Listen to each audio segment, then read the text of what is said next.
So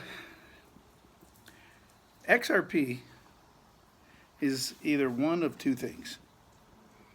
It either is just a great company that has put together a phenomenal management team and is hitting all the right notes and buttons to become a successful company, creating new partnerships all the time with other good companies.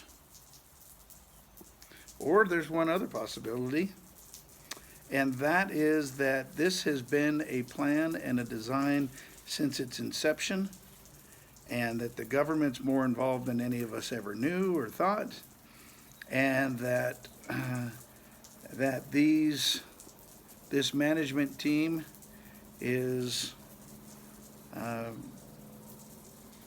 part of an understanding to make XRP the company that will in fact be a continuation, if you will, of the U.S.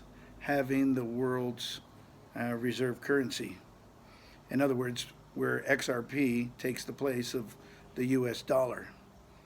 But as everybody's talked about and discussed, it's just crazy that Mark Carney can come to Jackson Hole, Wyoming, and start talking about how the U.S. dollar needs to be replaced, and Donald Trump doesn't tweet anything about it. And we all know how protective he seems to be about the U.S. and people saying things about his trade policies, any of his policies for that matter. So it was odd that he didn't say a darn thing about it.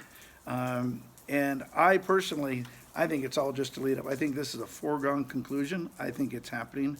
I think it's a bigger deal than any of us ever knew. It would not surprise me at all if the United States government, in one form or another, has been involved with David Schwartz and Chris Larson, Brad Garlinghouse since the very beginning. I don't know. And anybody that tells you they know, they're just guessing. They're full of crap. Nobody knows for sure. I mean, you have all the NDAs that have been signed and people that they can't talk about it. And anybody, you know what they say, anybody that says they know don't, and those that know don't talk about it. So nobody's going to find out what is in fact going on. And I think it's just a slow rollout of a plan they've had since 2013.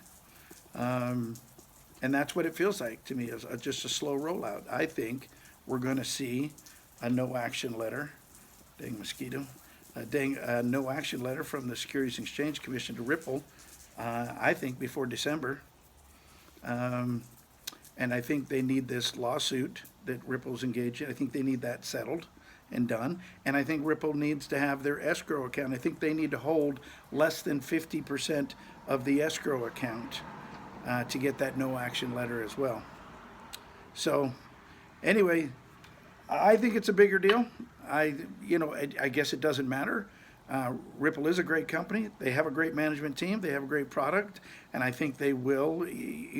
Might be we might just be waiting for slow announcements that come out from this partnership and that partnership, and more MoneyGram and more banks getting involved.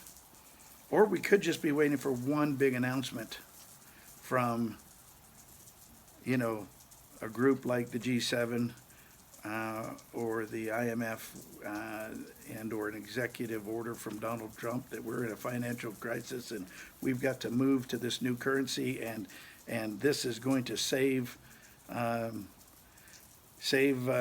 economy, and it becomes a campaign deal. I think my first gut feeling is that Trump would like to wait till after the election where he doesn't have to run anymore, and then introduce this new financial system. I just don't know if he's going to have the luxury of it, because you may remember most stock market crashes happen in October. So this October ought to be really interesting to see what in fact happens with, these negative interest rates around the world and so on. So we're in uncharted waters and new territory altogether, and they may have to roll this out with some kind of a revaluation of the price of XRP. I've had numerous discussions with the digital nomad investor on this. We agree more than we disagree probably. But whether or not the governments will get involved as a way to help with the debt crisis and reevaluate the price of XRP for that, and or bail out the banks. My personal feeling is that the governments want to deal, and the IMF wants to deal with the world debt crisis, and they're tired of the old banking guard or cabal, if you will, and but who knows? It could be the same old actors that have constantly, run banking for the last 150 years. They may be right smack in the middle of this and wanting to control the next financial system. I wouldn't mind seeing these banks that are too big to fail. I'd like to see them fail based on their managerial decisions and the moves they've made. But, hey, who am I? Anyway, that's my thinking. One other thing, a shout out to XRP Carolina. He's about to start doing his own videos. Please support him. Subscribe to his channel and encourage him. And I'm sure he'll do a great job. So thanks for watching.